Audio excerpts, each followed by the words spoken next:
Evening. It's good to see all of you. Good to see you all, even. Um, I've just been talking to me and a child in the green room. There's no green room really. I'm just making it up.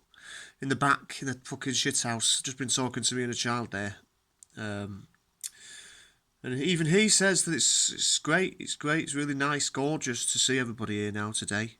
And looking forward to it. We're both looking forward to it. I've been speaking to me and a child quite a lot during the lockdown. Cause it's been a very frightening time, hasn't it, for it? Um, and just to make note that there's absolutely nothing wrong with making contacts, getting into touch with your own inner child. It's just that when you get in touch with somebody else's, that's when you start to run into problems. Probably the sex offenders register. Anyway, I'm an obsessive. I've not been diagnosed with OCD, but I'm a very obsessive person. And structure's important, we know that, especially during the lockdown and unemployment. I'd like to get up at a certain time, make me porridge, make a cup of tea at a certain time. And obviously to facilitate these things, I need a good robust shopping system. Found myself writing the other day, writing a shopping list, kiwis, strawberries, sweet potatoes, porridge oats, blah blah blah, vinegar. Um, Then I realised after I wrote the food items down, I wrote at the top of it shopping list and underlined it in a different coloured pen. You know, just in case in 2 hours' time I get into the middle of Morrison's Asda and I forget why I'm there. Early onset of Alzheimer's, no doubt, because of the amount of coffee I'm drinking during lockdown. And I reach into my pocket, not knowing where I am, and oh, what's this? What's this in my pocket? Kiwis, strawberries, porridge oats, bleach. Nice little poem that. Looks like a haiku. Looks like a paean, a homage to consumerist culture. Capitalist culture, if you will. Really nice, really nice.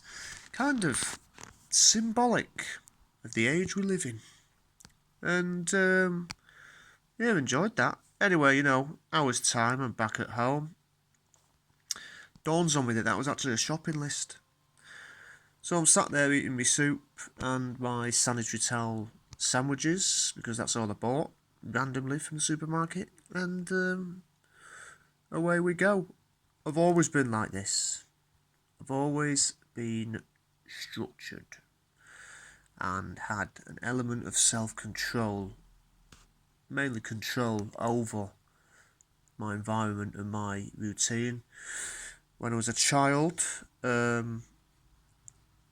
I would ask my mother to buy me a new figure, a toy, usually a referee figure, no, a wrestling figure.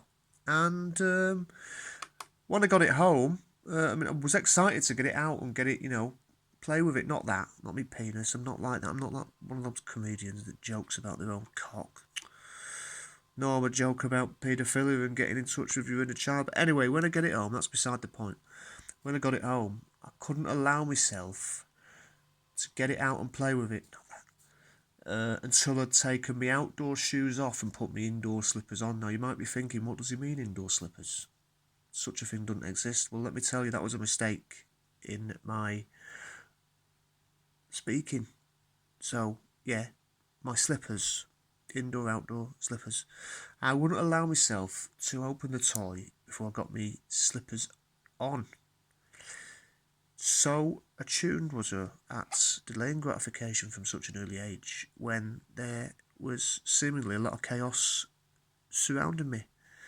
I can tell you about another story where at the age 12, when my mother and father took me to the local petting zoo at Heaton Park, and my father had the temerity to spit in the face of a goat. Now, how I learnt this delaying gratification and control and order in such a chaotic environment, I'll never know, but it's by the by. The thing is, I know I've got a problem and I'm doing something about it now. Vipassana meditation is something that I've been doing every morning, 20-30 minutes for 30 days. That's the watershed moment where it's meant to revolutionise your life and the way you do things. Very good it is, cross-legged, sat on an IKEA cushion, breathing in, breathing out, out. It actually tells you to say those words as you're doing it, just to remind you that that's what you're doing, in case you've forgotten how to breathe. Beautiful it is, really gets you into the body, gets you out of the head, into the body, focusing on the breath. And it's great because there's a little inscript. I've really managed to let go of the little worries that I carry around in my head. I'm addicted to worry. And it's great because it's full. As the video ends on YouTube, there's a little inscription that says, "May your life be full of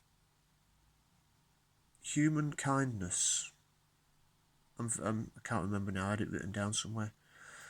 Joy, forgiveness, and equanimity.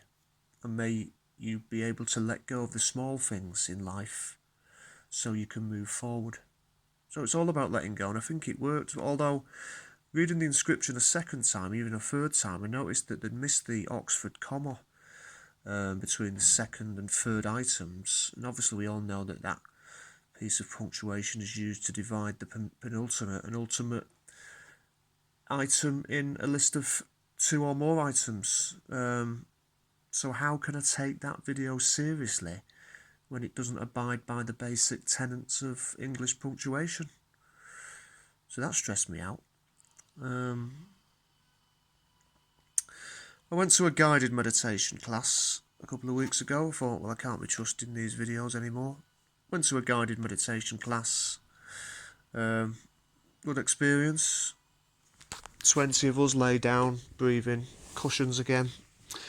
Brilliant teacher. Lovely she was, talking us through it all. Had us walking through a garden full of beautiful fauna and flora. Into a garden, down by a meadow, sunshine glistening off the early morning water. Past a babbling brook. It said babbling, she said babbling, I don't know what it was saying. It's not important. And then we come to the end of the meadow, enter the brook, down a set of stairs. Creative visualisation, they call it. And there's a door, a blue door. I was getting a bit scared at this point. It said, you have to push your hand on the door. Open the door, everybody, and step into a wealth of abundance for your future. Shake off the dust of the past and step into your future of abundance. Brilliant. It works. There was nothing behind the door. But it was a good experience. It was a lovely experience. And then at the end, they handed me a feedback form, handed everybody a feedback form. They said, how did you find it? I said, it was exquisite. I really enjoyed myself. Got quite a lot out of it. Managed to let go completely at one point. 5 out of 10, great enunciation. Very well led by the tutor, Sarah, I think her name was. I said, what would you do differently? And I said, well, at the mention of the blue door, I couldn't help noticing that you didn't actually specify the tone of the colour blue.